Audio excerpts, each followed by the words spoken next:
من الشيطان الرجيم. بسم الله الرحمن الرحيم. إن الله وملائكته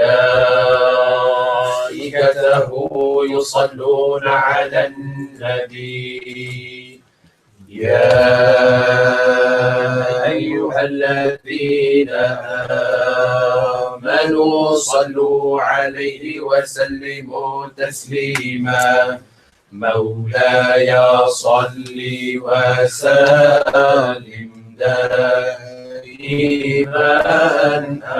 أبدا على حبيبك خير الخلق كلهم. يا ربي صل على محمد وعلى سادتنا آله وصحبه الكرام. بشرى لنا معشر الإسلام إنا لنا من العنايات ركنا غير منهدم. لما دعا الله دائنا لطاعته بأكرم الرسل كنا أكرم الأمم. مولاي صل وسلم دائما أبدا على حبيبك خير الخلق كلهم. يا ربي صل على محمد وعلى سادتنا آله وصحبه الكرام. يا عاشقا المصطفى أبشر بنا للهدى قد رقك الصفا وطاب وقت الهنا. نور الجمال بدا من وجه شمس الهدى. من فضله عمانا طه الذي باللقاء قد فاز لما اتقى. وفي ذرات ارتقاء من ربه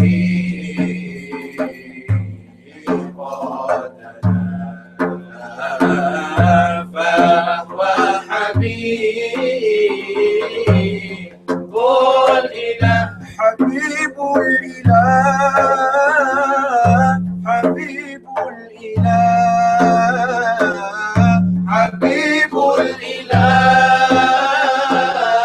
حبيب الإله حبيب الإله حبيب الإله حبيب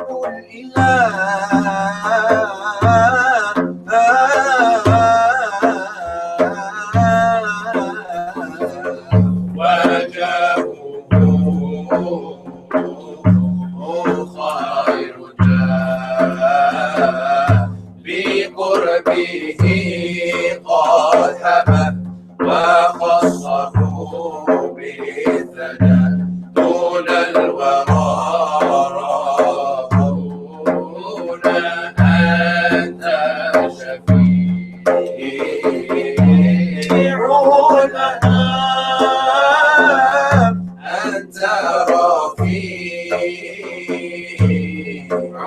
المقام عليك يا سلام يا منتهى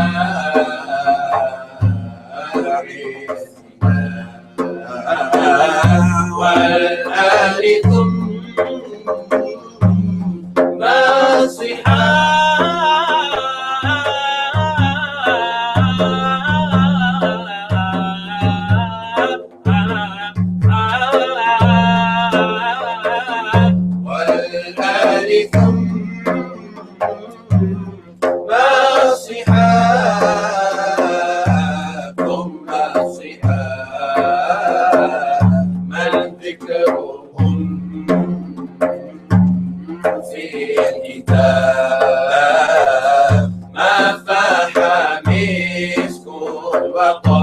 وتم بدر الهنا وعم منه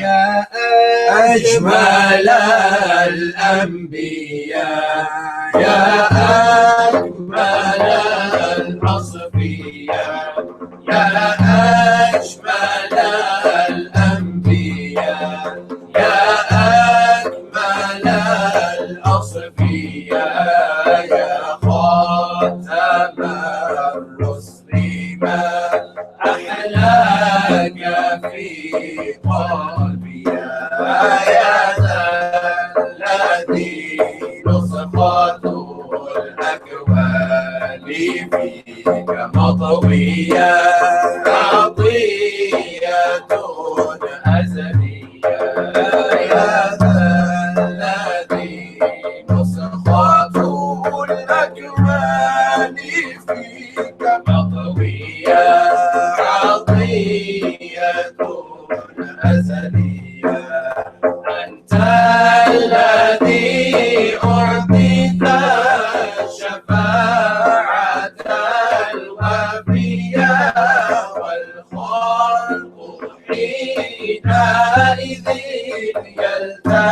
يلتمسون الأنبياء أنت الذي أعطيت الشفاعة الوفية والخلق حينئذ يلتمسون الأنبياء ثم يقال للأنام قد نلتم الأمنياء ألا قصيد محمدا بابا الإله العالية آياته شافية ألا قصيد محمدا بابا الإله العالية آياته شافية وهو المعاد لها وذو الزمان وفيا ثم ينادي سيدا يا ربي جود راضيا وهو المعاد لها وذو الثناء الوفيا والقلب حينئذ يلتمسون الأنبياء ينادى اشفايا يا حبيب يا رحمة البارية وسل تعطى ما تروم ولا تدع عاصيا يا صفوة الأصفياء وسل تعطى ما تروم ولا تدع عاصيا يا صفوة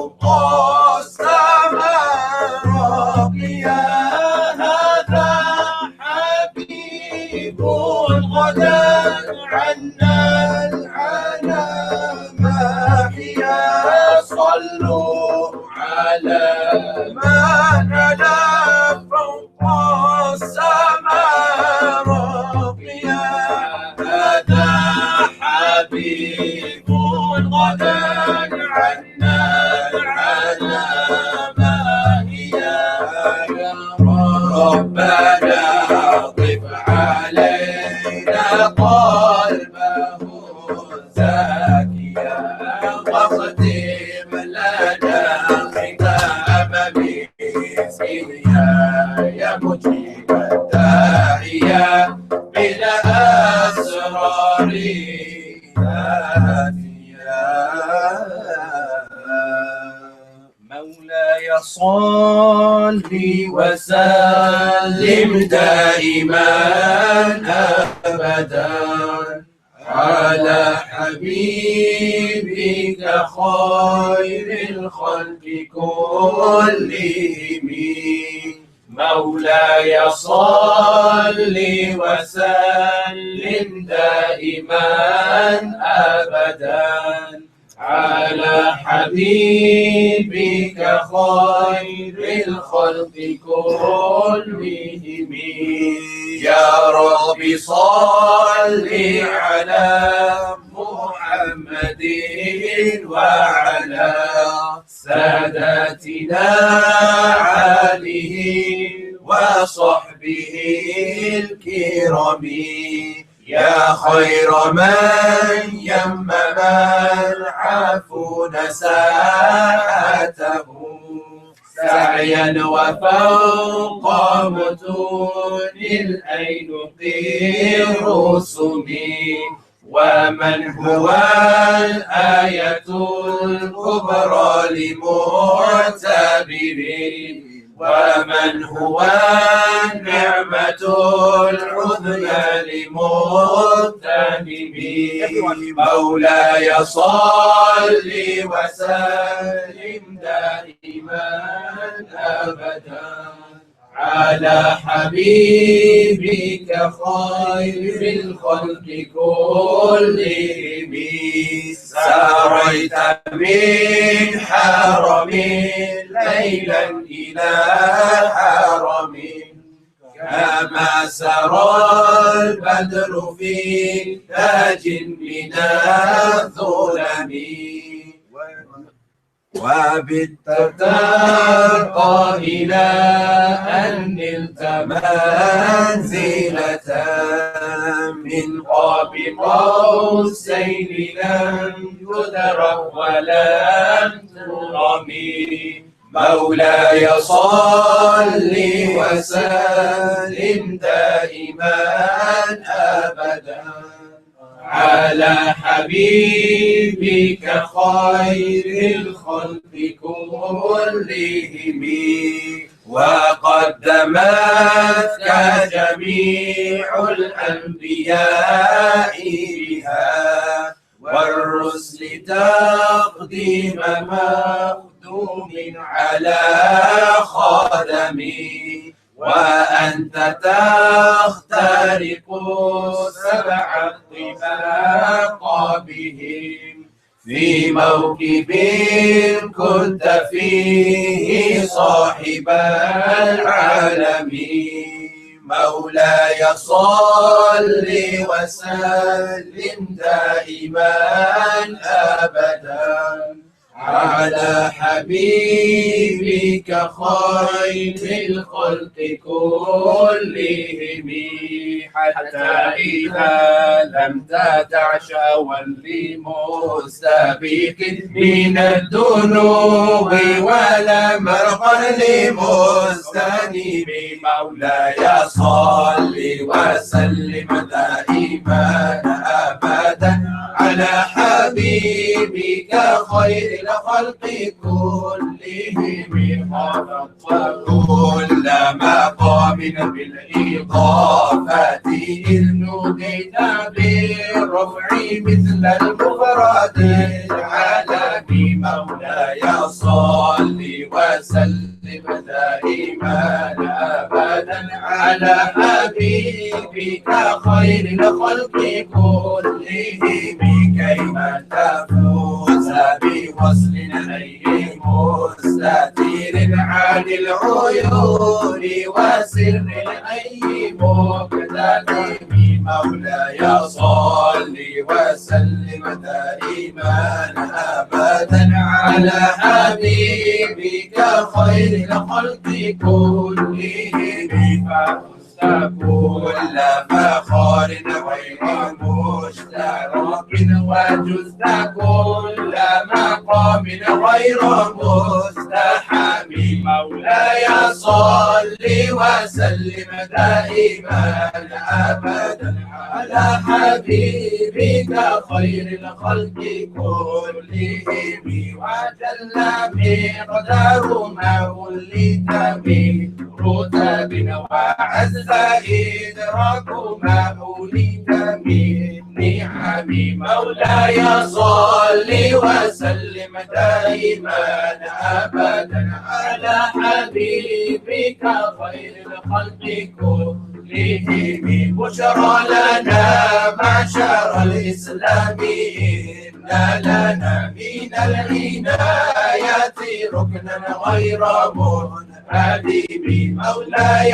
صل وسلم دائما أبدا على حبيبك خير الخلق كلهم لما دعا الله داعينا لطاعته بأكرم الرسل كنا أكرم الأمم مولاي صل وسلم دائما أبدا على حبيبك خير الخلق كلهم يا رب صل على محمد وعلى سادتنا آله وصحبه الكرام صلى الله عليك يا رسول الله وسلم عليك يا حبيب الله عليك يا رسول الله وسلم عليك يا حبيب الله عرش سے نور چلا اور حرم تک پہنچا عرش سے نور چلا اور حرم تک پہنچا یوں سلسلہ میرے گناہوں کا کرم تک پہنچا تیری معراج تو جانے کہاں تک پہنچا اور میری معراج کے میں تیرے قدم تک پہنچا پر یہ صلی اللہ عليك يا رسول الله وسلم عليك يا حبيب الله جو ہو چکا ہے جو ہوگا حضور جانتے ہیں جو ہو چکا ہے جو ہوگا حضور جانتے ہیں تیری عطا سے خدایا حضور جانتے ہیں جو ہو چکا ہے جو ہوگا حضور جانتے ہیں تیری عطا سے خدایا حضور جانتے ہیں خدا کو دیکھا نہیں اور ایک مان لیا خدا کو دیکھا نہیں اور ایک مان لیا کہ جانتے تھے صحابہ حضور جانتے ہیں کہ جانتے تھے صحابہ حضور جانتے ہیں کہاں ہے عرش معلا حضور جانتے ہیں علم غیب کا منکر تجھے بھی کہنا ہے علم غیب کا منکر خدا کو دیکھا ہے تجھے بھی کہنا پڑے گا حضور جانتے ہیں کہاں ہے عرش معلا حضور جانتے ہیں وہ کتنا فاصلہ تھا اور کلام تھا کیسا وہ کتنا فاصلہ تھا اور کلام تھا کیسا او ادنا اور ما اوحا حضور جانتے ہیں او ادنا اور ما اوحا حضور جانتے ہیں تیری عطا سے خدایا حضور جانتے ہیں ملے تھے راہ میں نو بار کس لیے موسیٰ ملے تھے راہ میں نو بار کس لیے موسیٰ یہ دید حق کا بہانہ حضور جانتے ہیں کہاں ہے عرش معلا حضور جانتے ہیں بروز حشر شفاعت کریں گے چن چن کر بروز حشر شفاعت کریں گے چن چن کر ہر ایک غلام کا چہرہ حضور جانتے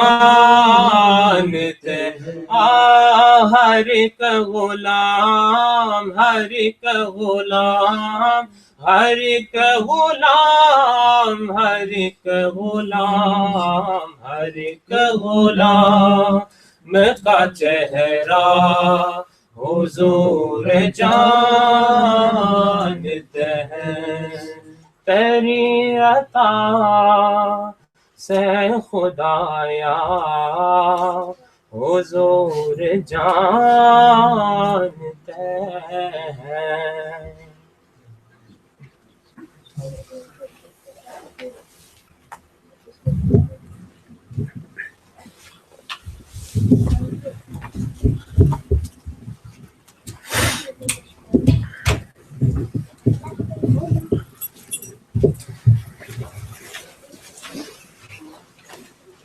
بسم الله الرحمن الرحيم الحمد لله رب العالمين وأفضل الصلاة وتم التسليم على سيدنا محمد خاتم النبيين وإمام المرسلين وعلى آله الطيبين الطاهرين ومن تبعهم بإحسان إلى يوم الدين أما بعد قال جل وعلا في كتابه المبين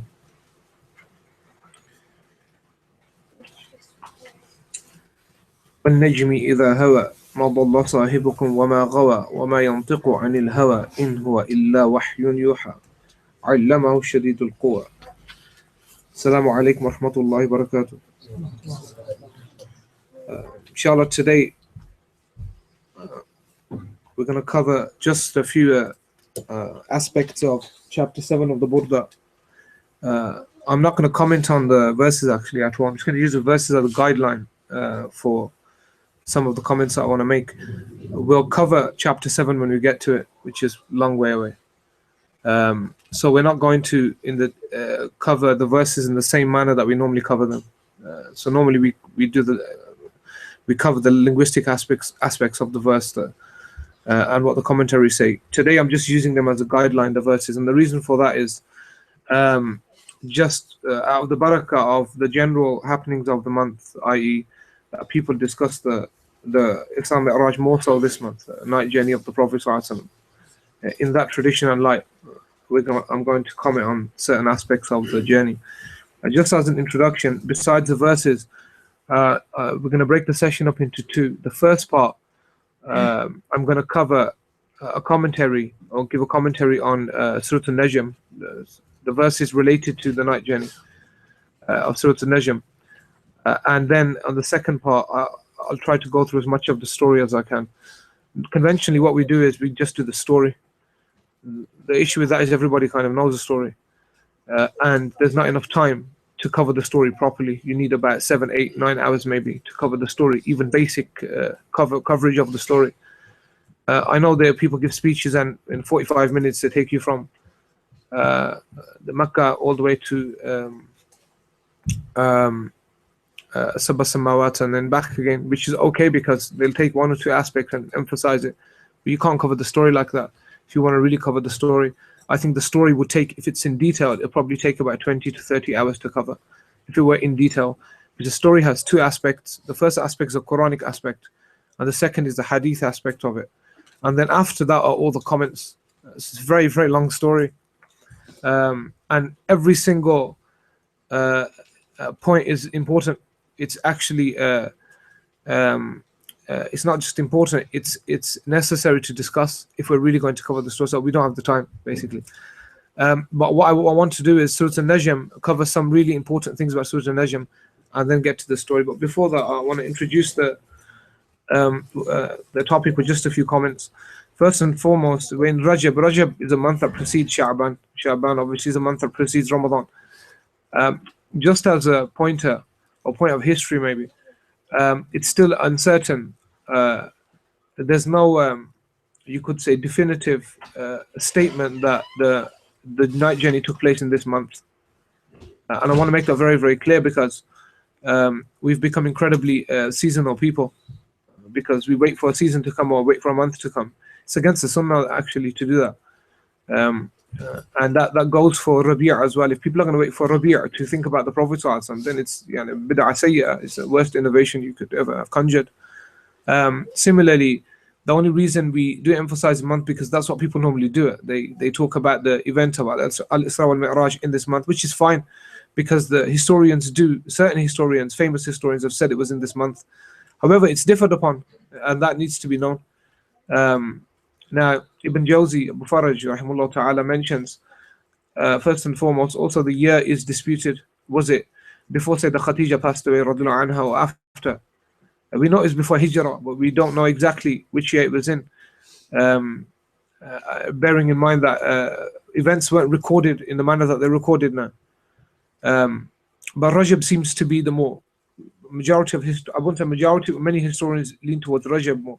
Some actually opinion that it took place in Ramadan. It took place in Ramadan. Allah knows best. The month is not really important, to be honest with you. The month is not important. Similarly, although it's controversial that this may sound, there's no fast in this month. The people generally fast on the 27th of Rajab. There's no fast on the 27th of Rajab from the Sunnah. Anybody who presents a hadith for it, my wife showed me something today on her phone. Somebody had on there some picture of a hadith that states, "He who informs somebody else about Ramadan." And this hadith they just replaced the word Ramadan with another month every month, it seems.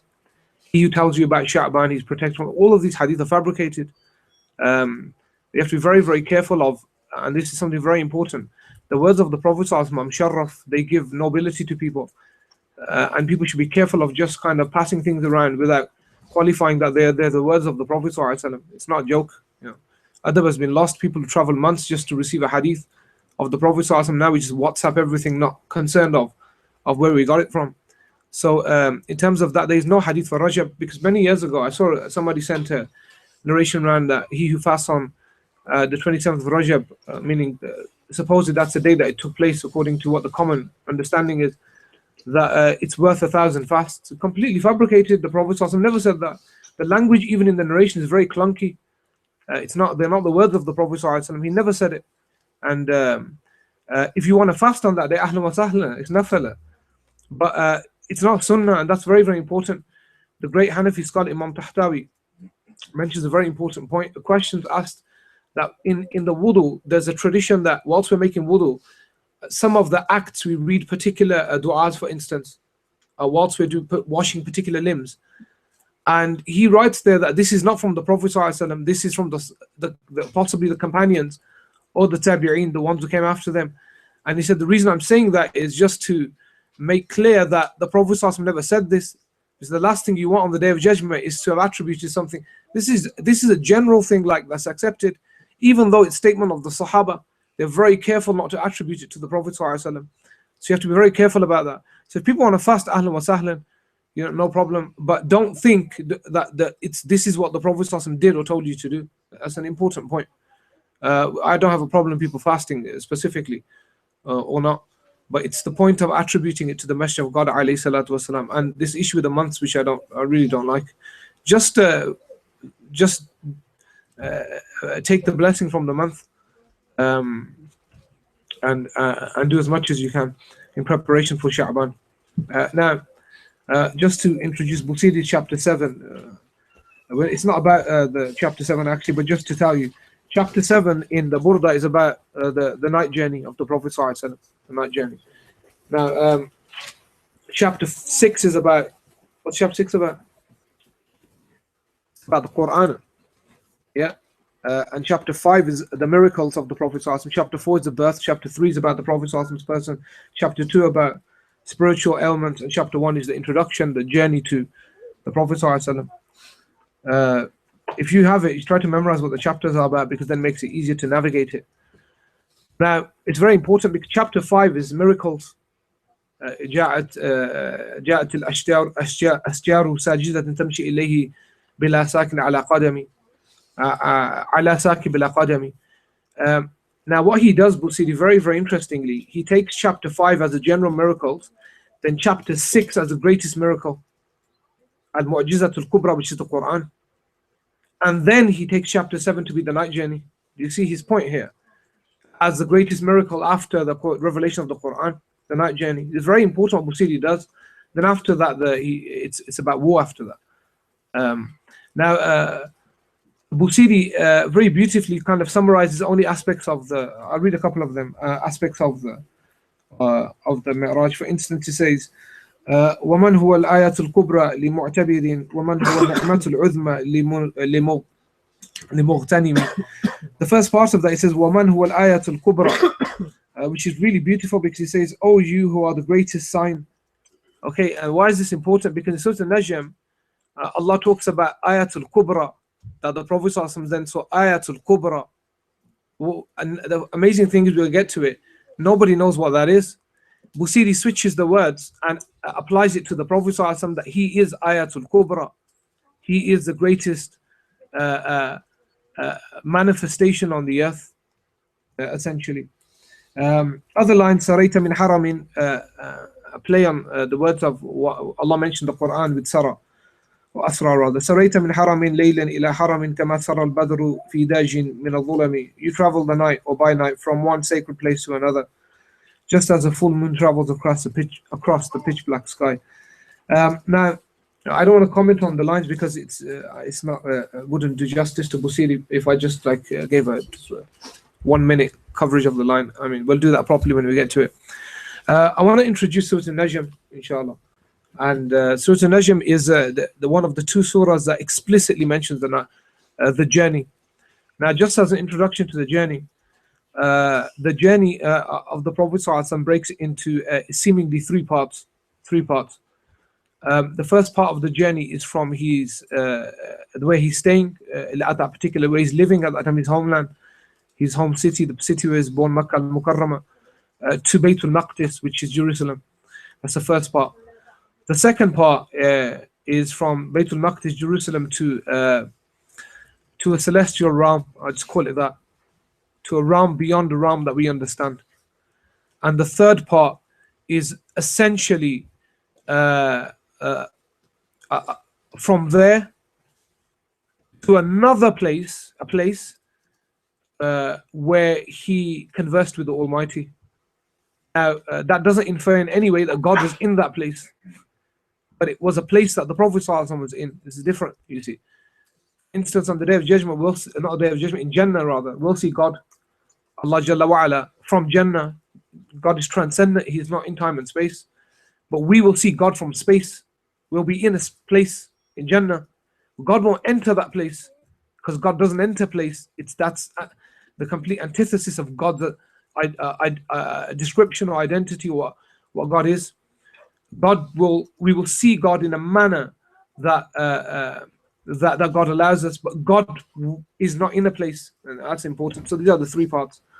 And Surah Najm is one very, very difficult surah because it's one of the surahs that probably has the most difference of opinion on what the words mean, because they can mean so many different things. Now, I don't have time to go over kind of the khilaf, a difference of opinion on the different things. I'm going to go with one narrative, which I like basically, which I prefer to talk about today. In another gathering, I'll probably prefer something else depending on what we want to discuss. But so if somebody sees and says, oh, well, actually, this sheikh said this, that's fine. I'm not here to discuss what that sheikh said. I'm just going to pick something that I want to talk about today, okay, without mentioning too much difference of opinion, too much. So Allah subhanahu, it's a Makki surah. Allah subhanahu wa ta'ala states, وَالنَّجْمِ إِذَا هَوَى. That's where it begins. Now, I'm going to try to give just a basic commentary. The first two words in the verse are waw and najm. Now, the waw in Arabic is normally used for conjuncture, but it's not here. It's for oath. It's God is swearing essentially. Like you said, wallahi. Wallahi. That waw at the beginning is for swearing by God. You shouldn't say it, but people have a real bad habit of taking oath by God's name. I was playing football once, and this guy was playing football with us, and everything he would do, he said wallahi. I said to him, don't stop saying that. He said, I start. No, you're supposed to start with God's name. That's Bismillah Rahman Rahim. He got the whole concept wrong. Anyway, so Allah starts with that and swears by Najm, the star. Now, this is differed upon, and I'm going to go with one meaning. I'm going to take the meaning here that the Najm refers to the Prophet ﷺ. This is the position of Qadi Ayyad in his Shifa. Qadi Ayyad states that, rahimahullah ta'ala, that it's the Prophet ﷺ. But I want to just tell you that the majority of tafasir don't take this interpretation, actually. That doesn't mean it's incorrect, and it's very important. Often there's a standard opinion, but that doesn't mean that it's the most correct opinion always. You see, because a lot of these things are through basira, through insight that God gives people as well. The scholars can only go on what they kind of have received, basically. Others say it refers to Jibril. Others state that it refers to a particular star. I'm not going to really go into that. Now the question is that we're told in the Sharia only to swear by God. But here God swears by a star. Well, the most apt reply to that is God can swear by whatever He wants. You see, He can take oath by whatever He wants. That's for human beings, you see.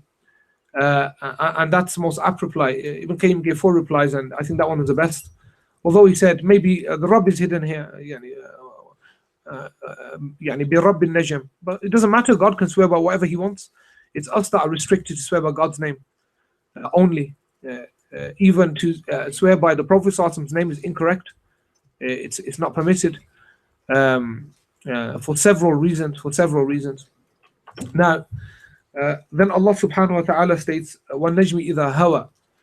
Now, hawa is a really, really important word here, because if you carry on going, continue the verse, Allah says, وَمَا يَنْتِقُ عَنِ الْهَوَى. You see, what's the difference between these two words? Hawa means to come down. To come down. It has several meanings. It means sometimes to come down. It means also to come down, to go up and come down as well. to go up and come down. Some of the ulama stated that the word hawa means for something to happen very quickly. Sur'atul haraka. And that's what it means here, I think. That's what I'm going to go with. That it means to something to happen very, very quickly. So if we're to take the meaning of hawa to go up and come down, which it would mean related to the Prophet ﷺ, by the Messenger of God, or by Najm, who is the Prophet ﷺ, when he ascended and then descended very quickly, as we would think in worldly time, although time is relative, it wasn't very quick. And what qualifies this further is the next verse. If this interpretation, again, it can be argued that there are other interpretations, but I'm going to go with one more specific to the Burdah, you see. Also, this word, we're going to actually, I'll get to it when the uptime is there. Then Allah subhanahu wa ta'ala states, مَا ضَلَّ صَاحِبُكُمْ وَمَا غَوَى. مَا ضَلَّ صَاحِبُكُمْ وَمَا غَوَى. Let's see what Ali Unal says there. He says, your companion has neither gone astray nor adopted a wrong way in belief and action. Now, the word sahib is, the question is, why didn't Allah use Muhammad? Ma dalla Muhammad. Several reasons for that. The one really important one, probably it's not the right time to mention that because it's quite long. Some of the ulama state that it's to show that to infer the closeness of the Prophet ﷺ to all the people around him, sahibukum. Now, what qualifies that Najm is the Prophet ﷺ is the fact that he's mentioned right after these two statements. Ma dalla sahibukum, like Yasin. Yasin is one of the names of the Prophet ﷺ. One of the inferences to that, innaka lamin al-mursalin, you are from the messengers. There's an inference from the previous verses. Now the next point the next verse is one of the most important of the whole chapter. وَمَا يَنْطِقُ عَنِ الْهَوَى. Generally in the Arabic language, if you want to negate a present tense, what you do is you put a la before it. You say la yantiqu. Why is God using ma? وَمَا يَنْطِقُ عَنِ الْهَوَى. Ma is more definitive in negating something in Arabic than la is in the Arabic language. God says he does not speak from his own hawa. Now hawa is an important word because we covered it in the Burdah. Hawa in the types of love. I don't know, lesson 2, I think. Lesson 2. لولا الهوى لم ترك دمعا على طلل ولا عرقت لذكر الباني والعلم. Hawa is a desire, caprice, and it's something that essentially hawa is lowly and it takes over your mind. Some of them say it's a type of love as well. It can be a type of extreme love that takes over the mind, but it can be something lowly as well, a desire.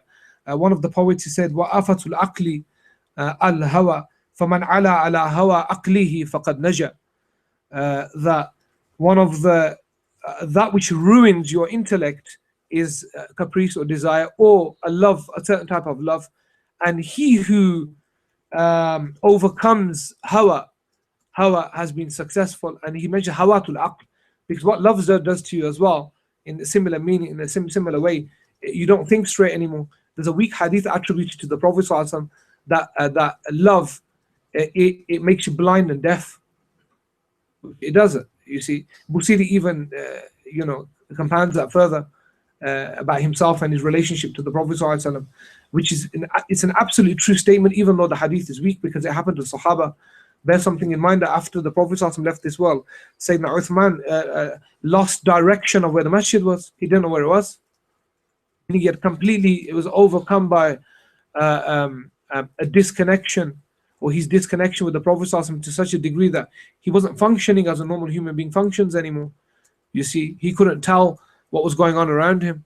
Sayyidina Umar, similarly, where he unsheathed his sword and said, whoever says the Messenger of God is dead, I will kill them, which is incredible. So Allah says he doesn't talk from his hawa. Now this is something really, really important, because I've probably reached the conclusion that knowledge is generally finished anyway. It finished maybe some years ago, but now it definitely has. I was I saw something today, and every day you see something even worse. I saw something today. There's a guy on the internet. It doesn't even matter actually. Talking about if salah is if a person who doesn't pray is a kafir or not, committed al-kufr al-akbar. Wallahi, this man has no education. Secondly, what's the purpose of that bahath? To discuss with who? Who is he discussing? Is he discussing with the ulama? I mean, if there was a difference of opinion of the scholars, if somebody doesn't pray, if they're kafir or not, what does it benefit people? You see, jahl fawq al-jahl, ignorance above ignorance. One of the poets, he said, al-jahlu qabl al-mawti mawtun, fal-adsadu qabl al-quburi qubur. Ignorance before death is death itself, and bodies before they enter the graves are graves themselves. I mean, it's just disgraceful. The Prophet ﷺ, when he mentioned the man who will come on the closer day of judgment, and he will literally take people to Jahannam. Just when I heard him say it, reminded me of his absolute stupidity. And so there's a certain narrative that's almost developed over some years, that people think that the Prophet ﷺ can make mistakes for some reason.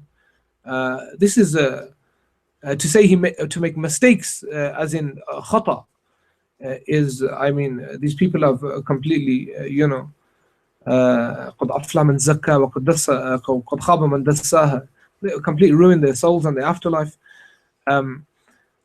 So they think that, the Prophet ﷺ, at a point he's talking from that which God commands him, at a point he's talking from himself. I want to know what this huwiyah is, this iapsity, what is himself? You see, if it ain't governed by the revelation or by God. And here God, and this is incredible, Ibn Qayyim al-Jawziyah on this verse states this is proof that even hadith are from Allah Jalla wa'ala, the wahi, revelation. That anything that the Prophet ﷺ says is revelation. There's a famous hadith, one of the companions, he would write everything that the Prophet ﷺ would say, everything. And there's several different narrations, so when people try to kind of weaken this, there are other supporting narrations. So the Quraysh said to him that why do you write everything that the Prophet ﷺ says? For sometimes he is happy and sometimes angry, or talks in anger. يتكلم, except the words that they were used in the hadith. They say, do you write كل شيء سمعت من رسول الله عليه الصلاة والسلام ورسول الله بشر يتكلم في الرضا والغضب. When the messenger of God is a man and he talks sometimes when he is happy and sometimes when he's angry. So he stopped doing it. So when the Prophet also met him, and messengers have a specific quality, and that quality is essentially that nothing is veiled between them and another human being. The quality that's innate in a messenger is salikatan, it's in him.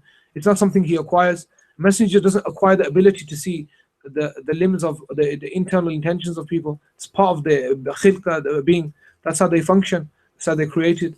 So the Prophet ﷺ, he didn't actually say anything to him. He pointed to his mouth actually. That's all he did. He pointed to his mouth and he said, "Uktub فوالذي نفسي بيده ما يخرج مني إلا حقا."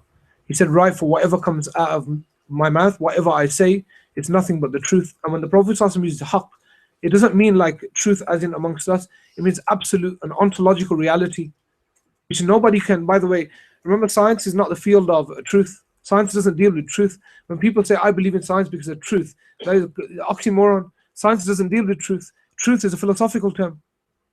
You see, science deals with observation. That's what it deals with. It just records data. You see, it's not a realm of truth. Truth is a realm of ontology. You see, philosophy, what philosophers try to come to some truth, like Plato and his archetypal forms. Truth is only for God to tell us. We only know because God tells us. You see, so when the Prophet ﷺ speaks, haqq means it's an absolute ontological realities. The Prophet ﷺ is speaking about how things actually are, whether we see them that way or not. You see, so that's what it is. In there are various other hadith as well. Inni la aqulu illa haqq. I do not speak except reality. It's not truth here. Truth, it's a reality. That's all I speak. and reality is beyond any human being. We can't come to conclusions. Look at the ulama discussing matters 1400 years to no conclusion. They even say at the end, this is our opinion, Allahu A'lam, after every fatwa. Why? Because God knows if it's correct or not. You see, but prophets, they speak the absolute reality. What's reality? That's what you receive from prophets. So when the Prophet speaks, God is very clear here. وَمَا يَنْطِقُ عَنِ الْهَوَى. He doesn't speak except his absolute reality. It is what it is, essentially. It is exactly that. If that be what we call hadith, or if that be what we call, what's amazing is, why is it that every word that's recorded of the Prophet ﷺ is of some benefit? Every single word. Everything. Anything he says becomes automatically part of our lives, something we must follow. Which is incredible. Every single word, which shows you that it's governed by God's by God and its revelation. Then God says, "In huwa illa wahyun yuha." It's revelation given by or revealed to you by God. Ali Unal says he does not speak of his own, out of his own desire. That which he conveys to you is but a revelation that is revealed to him. The reason I am emphasizing this is because it's now common among some Muslims now, especially depending on what generation they are. But I've heard it so many times. I can't even recall how many times I've heard it, where people assume that the Prophet ﷺ is like normal human beings. You see, he's not like any human being, even like other prophets, except in his physical form. Now, the next point that, or the next verse rather, عَلَّمَهُ شَدِيدُ الْقُوَى. Here, and I'm going to be clear on the majority of tafasir here. عَلَّمَهُ شَدِيدُ الْقُوَى. He was taught by the greatest might, or great force. Ali Unal translates it as one of forceful might has taught it. Now here it's very, very clear. All of the Mufassirun agree, by the way, that Allamahu refers to taught him, meaning the Prophet ﷺ was taught. Ta'aleem here, instruction, isn't like we understand it to be. You know, when you go to a teacher and you're taught, and that he becomes your essential, your murshid, your guide, and he becomes your murabbi, one who nurtures you. Jibril did not nurture the Prophet ﷺ in that manner. But in this verse, God is categorical that this is Jibril that's being discussed here. Some said that this is Allah. It's the majority, and I haven't really been able to trace that into any soundness. It's talking about Jibril. What's incredible here is that whenever a teacher is mentioned, or any, this is what I think Al-Razi mentions that whenever, or I say that Muhammad bin Alawi definitely mentions it, whenever a teacher is mentioned and is mentioned with a particular attribute, whoever, if the discussion is about the person who was given that knowledge, it's directly connected to the virtue of the teacher, you see. So actually the verse is in praise of the Prophet ﷺ, Allamahu shadidul quwa. The quwa actually relates to that, the strength that's connected to the Messenger of Allah alayhi salatu wasalam, you see. Now this surah is quite heavily about Jibril alayhi salam. Actually, there's more mention of Jibril than pretty much anybody in this verse, in this surah, and the reason for that is as a very important point. Jibril is very important to us, alayhi salam. Remember, he only comes to the earth once a year, according to it's the Quran.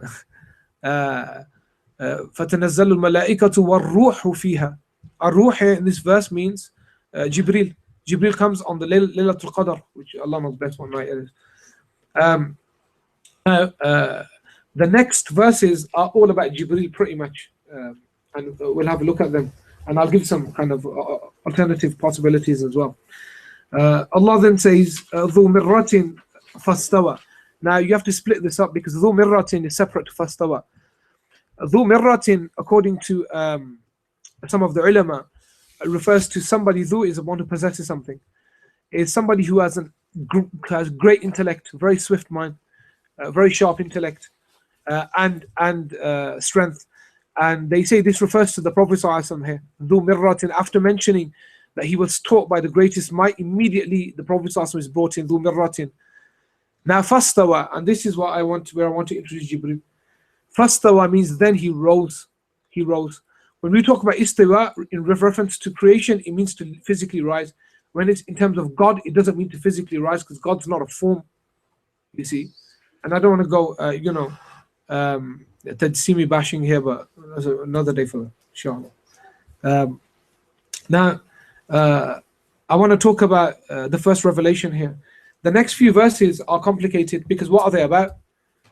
Allah's going to talk about Dana wa Tadalla, which means to come down.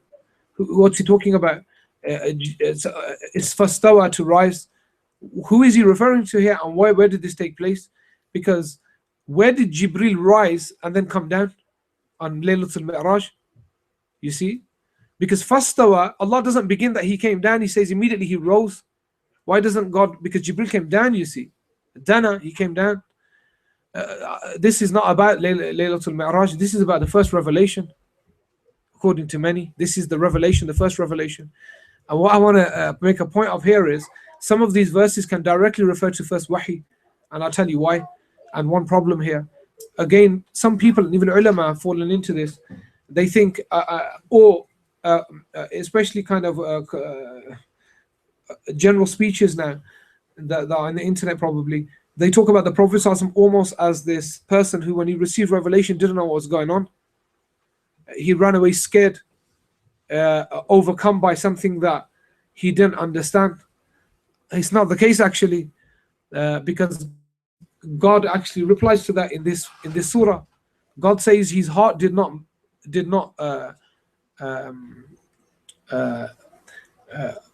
falter in what it saw, and he didn't shake essentially. And Zagh al-Basar here means he looked straight at Jibril. Now there are two parts to this. The first is Jibril's entrance into the cave. Jibril did not enter the cave in his true form. Did it in his true form. It's very important to understand, because that mountain, the cave can't contain him. Jibril's size is enormous. He's in size. In fact, they say he has 600 wings. His description is as follows: he has 600 wings, and in one narration, the size of one of the wings is the size of the earth. So essentially, Jibril could be part of as big as much of the cosmos. Essentially, that's his size. The amazing thing here is, it's still not as big as the soul of the Prophet ﷺ, which is bigger than that. According to Ibn Qayyim says it's as big as the alam, which is the cosmos, which is bigger. But physically, Jibril is very big. And when God says that the Prophet ﷺ looks straight at him, essentially, it means that a normal person can't look at him. It's very difficult for a person to look at him. We're going to go into certain very beautiful things, actually. And God is emphasizing that this blessing that he was gifted, the Prophet ﷺ, of seeing Jibril, is a great thing, because he only saw him twice in his entire life in true form. And where this takes place, fastawa, is when the Prophet ﷺ walks out of the mountain and he looks up into the horizon and he can't see it anymore, and he only sees Jibril. That's the hadith, fastawa. Now in the verse in the Quran, it says dana, then he came down, i.e. he came from the sky all the way to the Prophet ﷺ, lowered himself all the way to, because the Prophet ﷺ, he's greater than Jibril, afdal min Jibril.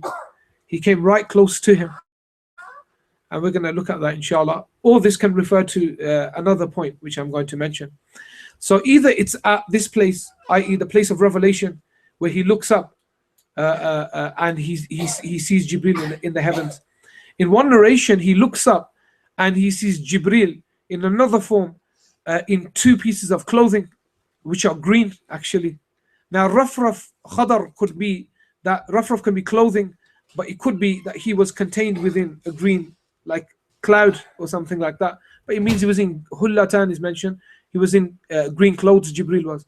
Allah knows best where that fits in. Was that the mountain? Was that after the mountain? Then Allah subhanahu wa ta'ala talks about then fastawa wa huwa bil ufuq al-a'la, and he was in the highest part of the horizon.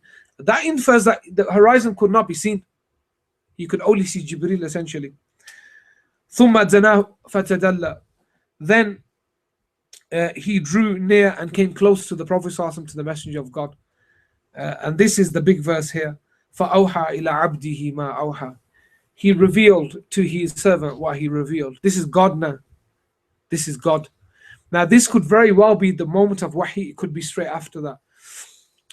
However, there's another point here.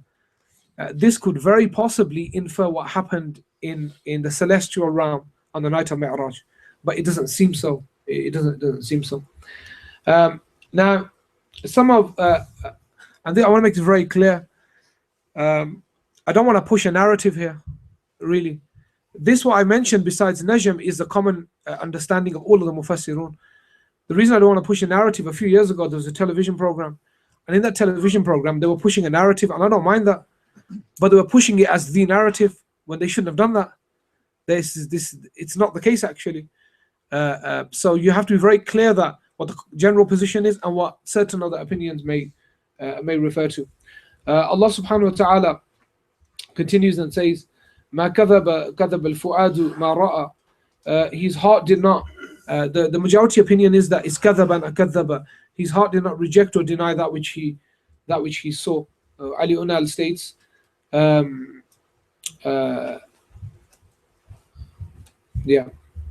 I'll get to that inshallah. أفتمارونه على ما يرى ولقد رآه نزلة أخرى عند سدرة المنتهى. Now, I'm sure I missed a verse. فكان قاب قوسين وأدنى عفوا. Now, this here, many people say this is the Prophet ﷺ's distance from God, and I really want to kind of dispel all of this. قاب قوسين refers, according to the majority of Qurtubi, as an arm's length. Qawsain is 2 arms length. So he was about this distance from Jibril. Some say this is talking about Allah, that he was very close to God. That's an interpretation I won't deny, but it's not the majority. The majority categorically state this is between him and Jibril, between the Prophet ﷺ and Jibril. Now, to argue that, no, it has to be God in this meaning that he was very close to God, I don't see the point of it. You can have that opinion, but it doesn't increase the Prophet ﷺ anymore, because that's exactly what happened anyway. We're going to learn about that later. Now, then Allah says, فَرَآهُ نَزْلَةً أُخْرَى. He saw him for a second time. عند سدرة المنتهى عندها جنة المأوى. And this is where I want to really go discuss this. He saw him again, Jibril, in his pure form, and he saw him by Sidratul Muntaha. Now, Sidratul Muntaha is a very special place, and there are 2 places I want to talk about, hopefully in some detail anyway. The Prophet ﷺ, when we get to the story inshallah, when he ascended into the heavens, he went to a place that he met Adam alayhi salam. Now that place is not Jannah, there's something in mind, nor is it heaven as we understand it to be. If I say heaven to you, you understand to be on the Day of Judgment. Huh? After the Day of Judgment you go to heaven. The problem is the English language here, and they say the 7 heavens. Remove that word from your mind. This is not heaven as we understand it. Heaven as in synonymous with paradise. Sayyidina Adam was not in what we call paradise, that the mu'minun will receive on the Day of Judgment. He was not there. None of the prophets were there actually. These 7 levels are another world. See, it's not paradise on the Day of Judgment. Nobody is in paradise except Hurul Ain, which will really please brothers. And the Ghilman, the servants, nobody else is there. You see, nobody's allowed to enter Al-Jannah, as we know, until the Prophet ﷺ approaches the door. Nobody's allowed in. You see, that's another place, and it's very important actually. Now, what I'm going to say next, these places, the Prophet ﷺ, when he ascended the ladder, this is another world. It's connected to Alam al-Barzakh, to the intermediary world. Now, Sidratul Muntaha sits, this is a tree, it's called a lote tree, it's also another tradition, sits at a very specific place, Sidratul Muntaha. According to the scholars, Sidratul Muntaha is the place when what's below it is this. It's a place that almost joins things together, what's above it and what's below it. It's almost a core, this tree. Now, why is it called Sidratul Muntaha? What does that mean? Muntaha in Arabic means the end. Yeah, the lote tree, but it means the tree of the end, Al-Muntaha. Some of the scholars state that it's the place where Jannah ends, the actual paradise. Paradise ends there, that's the place. We had this discussion with some students that people's understanding that Jannah is an infinite place, space. That's absurd. Jannah is not infinite space. What the infinite space? What is it? Was it Minecraft or something? Infinite space means that it never ends, or, meaning it doesn't have a limit. The only limitless shay, essence, is God. You see, everything else has a limit. People have limits. Your body is a limit. Your soul is a limit. Space is limited. So it's not to think that if you step forward in Jannah, another place will be created, another one. And it don't work like that. It's confined space. It has a size, hajam. And why don't people have it? It changes your understanding of Jannah as this kind of a computer game. You can just reprogram it to just change forms or something. Jannah's a place. It's not like this place, but it's obviously better. But it's still a place, you see. And it's very well documented in terms of what it contains. Now, this is that's a treat, very big. It's a rider will take 40 I don't know if it's months or years to circumambulate it, which it means it's probably the size of this world,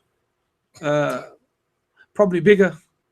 It's humongous, but it has special qualities. Number one, the leaves are like the shapes of the shape of the ears of a she camel, a she elephant, if there's such a thing. They're very big, and on each leaf sits an angel. This is really important.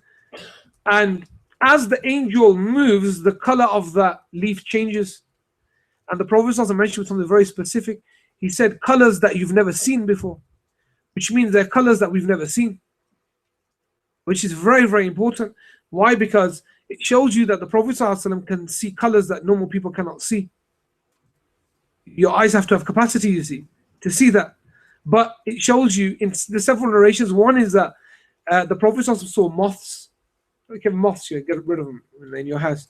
But these moths were made out of gold. They were golden in color. They were golden in color, and they were flying around the tree.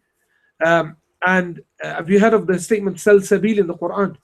Salsabil runs under this tree. This tree has 4 rivers. That 2 that can be seen, that 2 cannot be seen. The 2 that can be seen are from the dunya, the Nile and the Furat, Euphrates and the Nile. And the 2 that cannot be seen, we don't know because they can't be seen.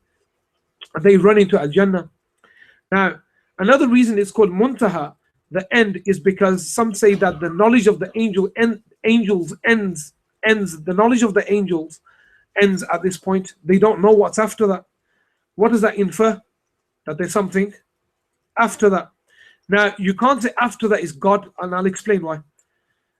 Some say it's all known knowledge ends there, not just the angels. Nobody knows what's after that. Some say it's Muntaha because it's the last Jannah ends there. I can actually, and said Muhammad Ali al-Maliki said that all known knowledge ends there. I can actually understand that because what happens next?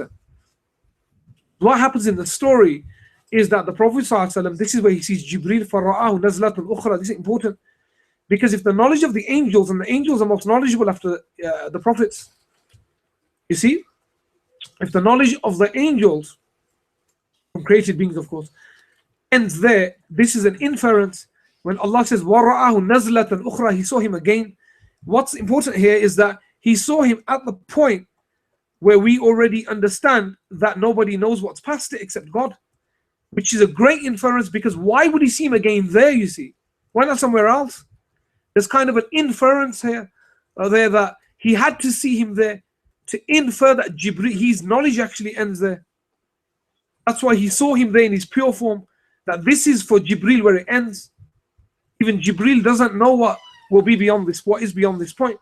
And that's a very, very important point, because he could have seen him in the Bayt al-Ma'mur. God doesn't say that. Bayt al-Ma'mur is Kaaba in this celestial realm. There's another Kaaba. It's astronomically aligned with this Kaaba. It's called Bayt al-Ma'mur. Say that Ibrahim was seen leaning on it, against it, and the angels make tawaf of it. Only once ever in their span of life can they make it, because there's so many of them. And he was leaning against it when the Prophet ﷺ came. And then he got up and he greeted the Prophet ﷺ. In one narration, he was playing with children, which infers that maybe he went later and he sat next to it. And said that Aisha said if a stone were to drop from this Kaaba, it would land on top of the Kaaba in the earth, which means it's astronomically aligned. So you can do your calculations and work out which star is astronomically aligned and kind of get some directions maybe and try your hand at getting there. Good luck. You can fake it like the moon landing. Al-Khilafah. Different upon, but anyway, just to throw it out there. So now, this is where he saw Jibril. Now Allah subhanahu wa ta'ala, what he says next is what I kind of inferred earlier. Where لقد رآه نزلة أخرى عند سدرة المنتهى عندها جنة المأوى. Sorry, I missed one thing. There he saw Jannatul Ma'wa. Now, generally people think Jannatul Ma'wa is what? Jannah, paradise. It's not, actually. Some of the ulama said this is paradise. I don't think that's the case here. What is Jannatul Ma'wa and what does Ma'wa mean? Ma'wa in the Arabic language means refuge. Ma'wa means refuge. It's the Jannah, the garden of refuge. Now the question is, if it's a refuge, who is it a refuge for? Somebody has to. One position is Jibril and Mikael stay there. This is the abode of the archangels. Two of them. This is where they are. Another strong position is when martyrs die, this is where they take refuge, this place, Jannatul Ma'wa. Another position is that when souls were created, they were put in this place, Jannatul Ma'wa. Another position is this is the place that Adam alayhi salam was. Because it's pretty much known that Adam alayhi salam was not in the paradise that we're going to get on the Day of Judgment. That's different. That Adam alayhi salam was in this place, Jannatul Ma'wa. He was in Ma'wa. You see, because it's different. There's one position actually that Adam alayhi salam, the Jannah was in the earth. It's very, very weak. He definitely was in a celestial realm, but it makes more sense that this could have been the place, Al-Ma'wa. So there are these differing opinions of what Ma'wa is, but it doesn't seem to be ما وعده الله تعالى المؤمنين يوم القيامة وبعد يوم القيامة, that it's a place that God has promised the believers. It doesn't seem to be that place, you see. And I'll tell you why. Because the narration is quite clear. At this point, after this, Jibril says to the Prophet ﷺ that now it's time, essentially. It's time. The time, i.e., for the whole point of this journey, the whole meaning of this journey. And then Allah subhanahu wa ta'ala states,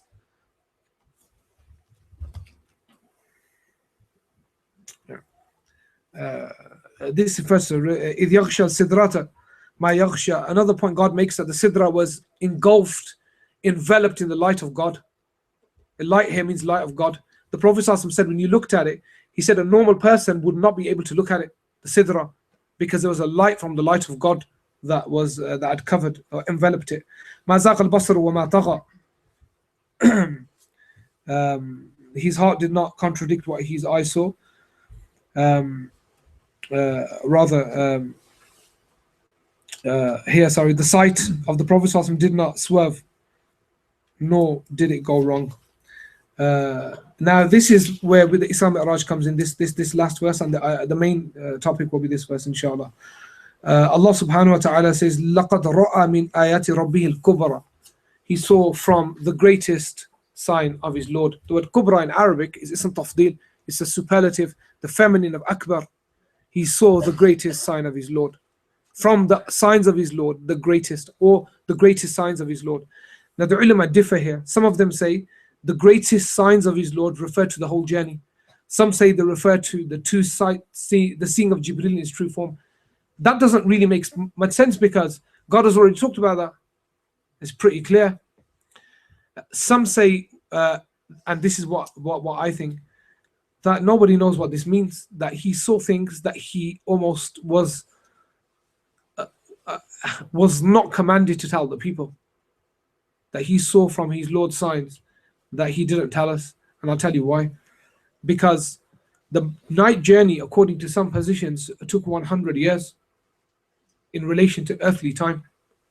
100 years is a pretty long time. That's how long it took. Because in earthly years, that's how long it took. Time is relative, you see. When you go past a point, time is completely relative. You don't know what he discussed with prophets, for instance. Nothing actually. All we know is a salam he gave, and it doesn't make much sense that the Prophet meets all these great prophets and there's no discussion. You see, especially from their side. You see, because Ibrahim alayhi salam, we get some of the points that he discusses. and Musa alayhi salam, but nobody else really. Jesus, literally nothing. The Prophet ﷺ carries on his journey. So 100 years is probably right, or a little more. So in that time, what did he see? And we're going to talk about the other world in a few seconds. At this point, the Prophet ﷺ is told by Jibril that he has to continue, which infers there's another place now. There's another place that God created that nobody has ever been to. Musa alayhi salam was told to stand on the mountain to see God. To see God. To attempt to see God. But nobody saw God. You see? They died. Everybody died except Musa alayhi salam. They died. Bani Israel died. You see? But this place is not in this realm. The Prophet ﷺ continues on Rafraf. Rafraf is an unknown thing. You see, we don't know what that is. Jibril said, I can't continue. It's sound that he said that. He said, you must go on. He went to a place now, the Prophet ﷺ, and I can't tell you anything about it, because Dardir says it's a place that nobody knows of. Now, those people who say at this point that he went La Makan La Zaman, this is completely incorrect, theologically very, very problematic. The Prophet ﷺ didn't go to no place. A human being cannot exist outside of space or time. You see, we depend on space and time. God is transcendent. You see, so after that, it's not after that is God. After that, there's another place. And that place is similar to how we will see God on the Day of Judgment, or rather in heaven.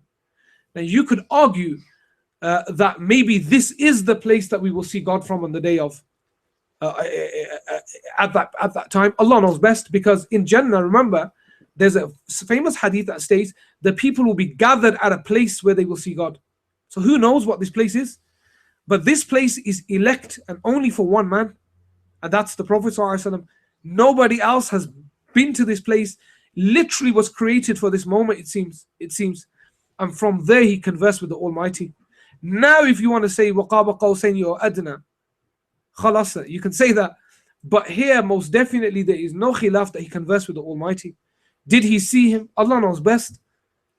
You see, I don't know why people are caught up on that. If you want to say he saw Allah, I'm happy with that. If you want to say he didn't see Allah, and those who believe he saw Allah believe that those who say that he didn't see God are somehow wrong, take it up with the wife of the Prophet ﷺ, say that Aisha, because she said he didn't see Allah. You see, and other Sahaba said he did. Abdullah ibn Abbas is from amongst them. Now this is a disputed matter of no relevance to us. Of no relevance to us, you see. It doesn't matter. It doesn't increase the Prophet ﷺ anymore. We can't increase the messenger of God by saying he did or he didn't. That's up to God.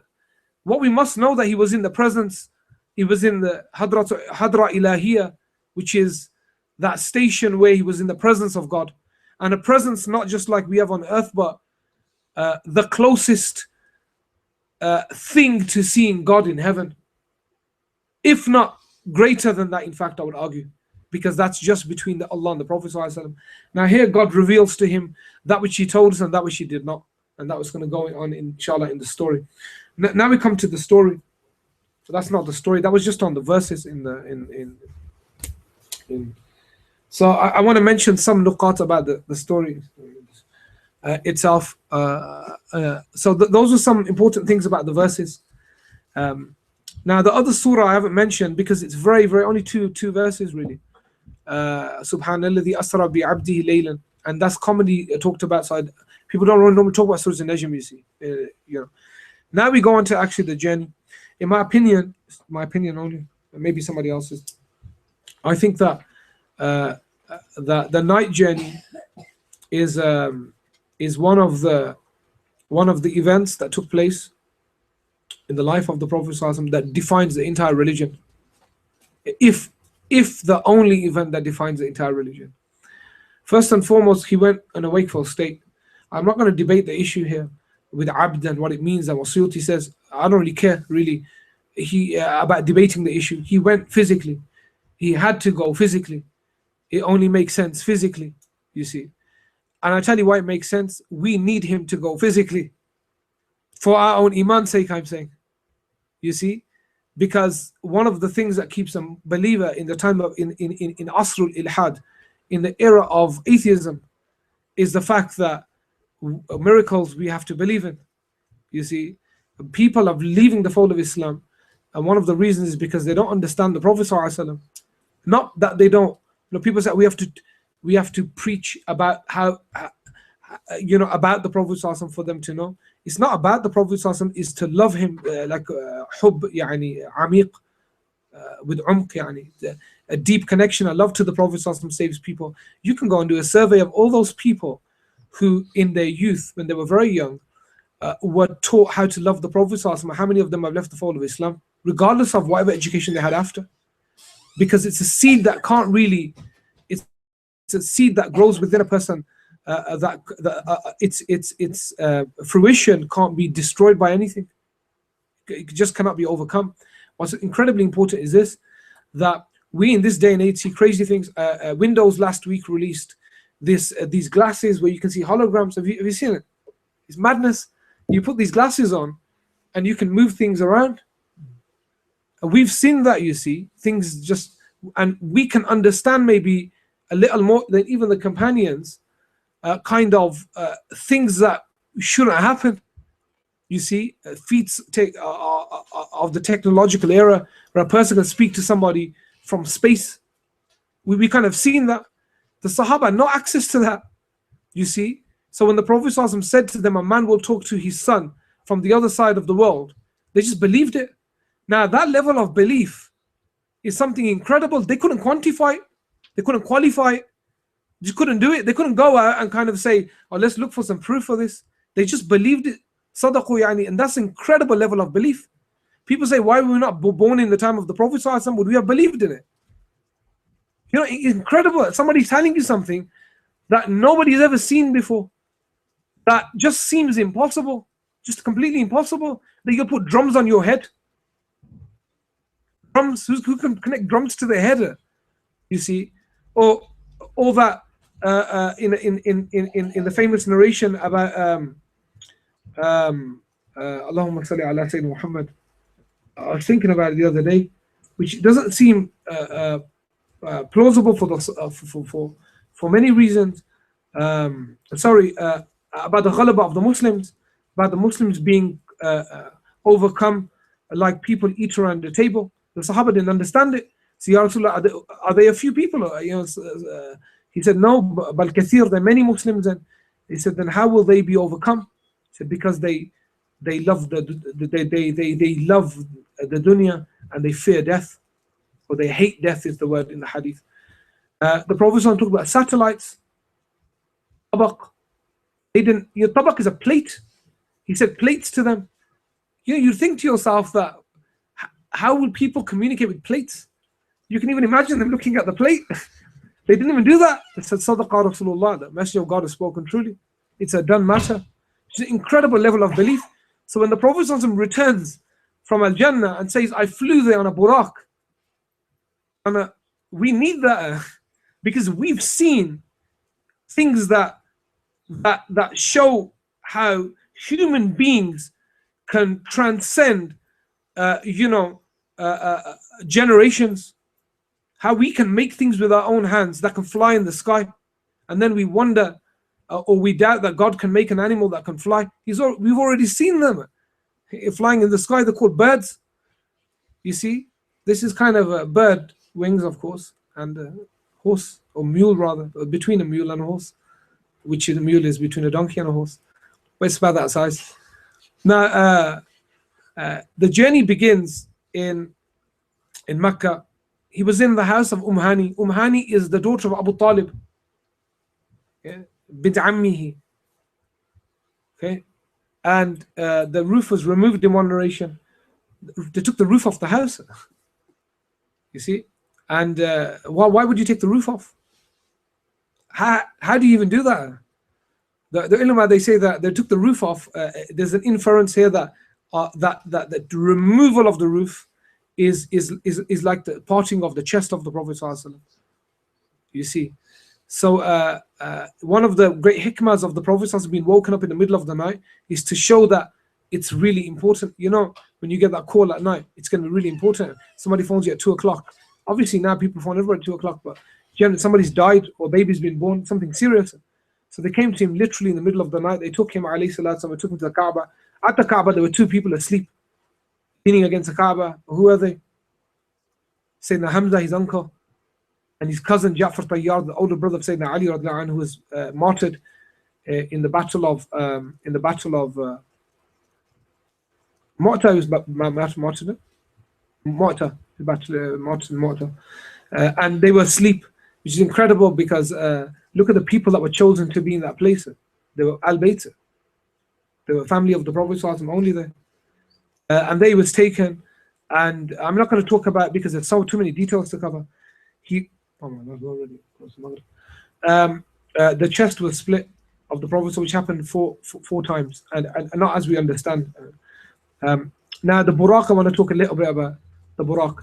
The Buraq doesn't have a human face, although there's a riwayah for that. The riwayah that's very, very weak, fabricated, I would say. It's from the riwayah of Ibn Abbas. It's fabricated. That the Buraq has the face of a child or a man and the body of a horse. It doesn't. It's an animal, full on. It's an animal. But it's fascinating because Buraq, I think there are multiple Buraqs. It's not one. It's a creature. They're multiple. There's not one Buraq. And the inference is the fact that the prophets ride them on the Day of Judgment. The Prophet definitively rides the Buraq on the Day of Judgment. It's in Tabarani. He would ride the believers, the highest level, ride animals on the Day of Judgment. Sayyidina Bilal rides a red she camel. It's in the hadith, you've all read it. You see?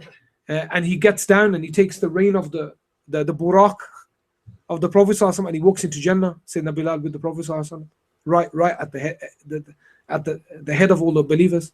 But he sits on a camel. Allah talks about those people who will be riding, you see. So the other prophets, I believe, so it's a family of Buraqs really, but this is the most important Buraq. Why? This was the Buraq that Sayyidina Ibrahim would ride from Baytul Maqdis to Mecca. He'd ride the Buraq there, fly the Buraq there. There are other important things to mention there. So the Prophet then ascended. He flew into the sky. Jibril, now it's unknown what happened here. How did Jibril fly with him? Because he flew with him. But why does Allah send Buraq? Why doesn't he make the Prophet fly? Which is perfectly fine. Somebody flying through the sky. The Prophet, God willed, he could fly, no problem. You see, why? Because Ibn Hajar Asqalani says that's not how you invite a guest. When the king sends for a person he wants to come to his palace, he doesn't tell him to walk. He sends the best ride there is out there to pick him up and bring him. And that's what Ibn Hajar says. Ibn Hajar said that's why God sent the Buraq. It was the best ride that was created by God. The greatest beast that God ever created. So that's why he sent him. So he would receive the reception of a king. So he comes flying in to which is an incredible point. Because Jibril could have just taken him. You see, and why did Jibril not take him? That's not Sharaf for Jibril like that in those terms. Because Jibril is Sharaf as well. And Jibril he's not a ride, you see, in that sense. So now there are several hadith here which I want to talk about. I'll probably just mention quickly about the Prophet seeing an alternate universe. It seems, which is definitive in the hadith, Alam al-Mithal, where he sees that it's not alternate but parallel universe, which is essentially a world that exists right now and it's taking place, and our world essentially cancels it, which is where the Prophet saw people on the Day of Judgment. And the question is, how well did he see them? Did he see them as a projection or as a reality? The Prophet doesn't see things as a projection. It doesn't. I'll tell you why. If you're familiar with Einstein's space-time theory, and refer it to some of the hadith, although we don't base it on that, but when Najashi died in Abyssinia, who prayed his janazah? The Prophet in the Hanafi school, we don't pray a janazah of somebody's ghaib. Unless the body's there, we can't pray. Now, the Shafi'is give evidence of Najashi. We respond to that by saying that, no, it's not actually the case. Najashi was in front of the Prophet ﷺ. What God did was collapse the space between the two. Remember, time doesn't exist, it's an illusion. Only space exists. Time doesn't exist. Time is a movement from one place to another. That's all it is. Time is not a thing. You see? So now, so he folded, and I'll prove it to you that he could have touched it, because he almost did in the hadith of Sahih Muslim, when he put his hand into a portal, the Prophet ﷺ, and he pulled it back, and they said, Ya Rasulullah, why did you do that? He said, God opened for me, meaning an area where I could see Al-Jannah and the grapes, and I put my hand in to touch them, but if I were to pluck and consume it, death would not have come upon me. Which proves to you that it wasn't a vision. He could have literally plucked from Medina Munawwara, which means God collapsed the space between the two areas, which is absolutely incredible. It's incredible. Furthermore, after this, so what he was seeing when he said, I saw Jahannam and it spoke to me, I saw Jannah, it spoke to me, he actually saw these places as they are. I saw a man on the day of judgment, one of us maybe, could be. He actually saw the person. They were real people, he could have touched them, because he was given access to another time period that runs parallel with this time period, but it's much later, of course, which is something that the prophets can see into. How do you think they know what's going to happen in the future? They can see it happening right now. Ya Abu Bakr, I see you in heaven. Ya Bilal, I see you right next to me holding the stirrup or the rein of my beast. Well, it's not that he was projected to him, he could see, literally see. So it's a very complicated topic, but maybe another time. Now, he also saw prophets on the earth. He said, رأيت كأنني رأيت يونس بن مطة في الوادي يلبي. He saw Yunus ibn Matta, the great prophet. Yunus is Jonah, correct? Yeah. Saw him in a valley making talbiyah on a red she-camel. He saw him around Mecca. Prophets roam the earth. This is a fact. This is not to be debated. Imam Nawawi says they make Hajj and Umrah every year. They roam the earth as they please. Prophets do. You know, people have restricted this religion to a scientific religion now. So it was empirical religion. We don't know what happens to the souls. Ibn Qayyim al-Jawziyya, Kitab al-Ruh, talks about people leaving their graves and coming into the earth. You know, literally they leave their graves and they roam parts of the earth and they see people, and when they see them, in one narration that's mentioned by Ibn Hajar mentions that it was in one of the chains of one of the you could say editions, or one of the narrations of the Muwatta Imam Malik, that souls are released on a Thursday or a Monday, I can't recall, I think Thursday, and that they return to their house at the Hajj time and they curse the people in their beds, saying, don't be like me as I was on the earth. And people are asleep. So they, and the chapter that he says, do people, the dead, meet the living? Not do the dead meet the dead, which we know they do. The dead, when you die, what happens first in Tirmidhi, you literally, you get up, and coming towards you are people that know you, and they ask you, how is so-and-so my relative? And now you're going to say, you just contradicted yourself, I thought they come back. Not everybody's allowed back, you see. Only certain musharraf people are allowed to roam the earth. You see, so they have full access to what's external. How many people are visited by the Prophet ﷺ? You see, every single day, in their homes, when they're awake. Sharafa. So now he gets to Baytul Maqdis. In Baytul Maqdis, I'm not going to talk about, I'm going to miss certain parts out because time doesn't allow us. So lies in about 20 minutes or something, 15. Yeah. He alayhi salatu, and you can see the Jibril, he makes an indent in one of the walls of the masjid, and there he ties the buraq. The question is, why do you need to tie the buraq? I've never really worked with that. I have my ideas, but he ain't gonna run away. Buraq. There is a meaning.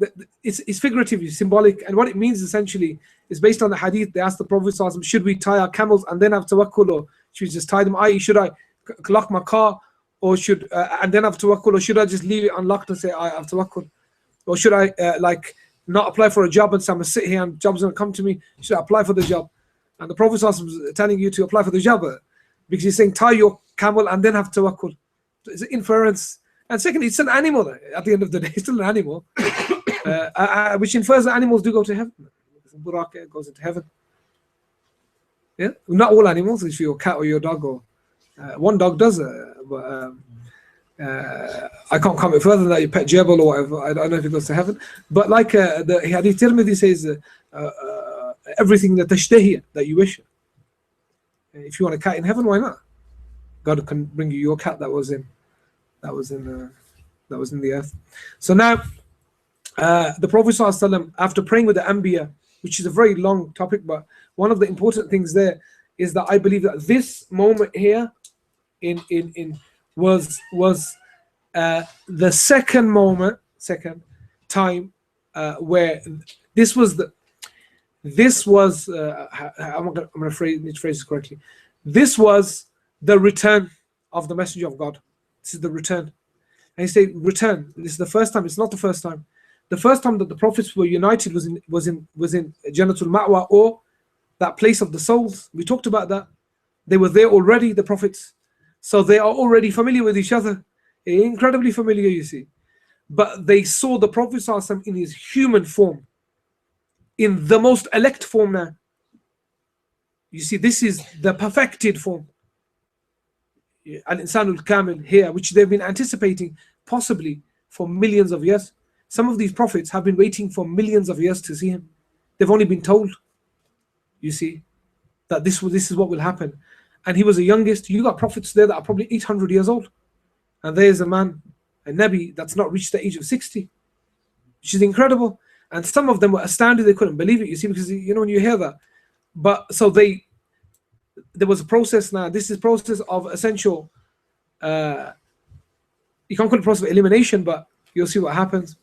What happens here is that the only way you can realize the station of the Prophet ﷺ if he speaks. It's the only way you can realize it. You can see it, but only truly realize it when he speaks. So God orders them to praise God one by one. And they leave the last to the Prophet ﷺ. The last. In a narration, Ibrahim praises just before the Prophet ﷺ comes on, which infers he's the greatest prophet after the Prophet ﷺ. And everyone supersedes the one before him until they get to the Prophet ﷺ.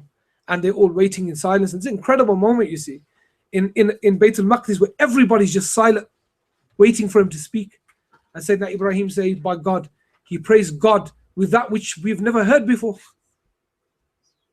And at that point, the realization comes, وَفَاقَ النَّبِيِّينَ فِي خَلْقٍ وَفِي خُلُقٍ وَلَمْ يُدَانُوهُ فِي عِلْمٍ وَلَا كَرَمٍ. Busayri says, he superseded every single prophet.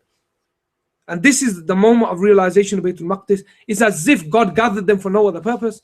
Because why does God need to gather them for? Tell me what the hikmah is of gathering the prophets in the masjid. Why? Why would he gather them? Because no benefit. In the sense of, to us, it's not a benefit to us. You see? But it's a benefit to them, a realization why the Shafa'atul Uzma is given to the Prophet, why Maqam Mahmud is given to him, why the 7 verses from beneath the throne of God are given to him, why he's the only one whose name is mentioned after God's in heaven. Only one, nobody else's name is allotted there. You see? So there's a reason for that. After this realization, then he moves the place in Bayt al-Maqdis, nobody knows where it is, it's hidden. You can go look for it, you won't find it. Take whatever detector you want. It's a door, it's a portal essentially. The Prophet ﷺ said, then I entered the portal, I would translate it as, which souls of, when people die, go through. And these are felicitous souls. When you die, your soul will be taken out of your body and you'll be taken to Bayt al-Maqdis, Jerusalem. And there's a door there. That door, there's an angel that guards that door with your name on it or not.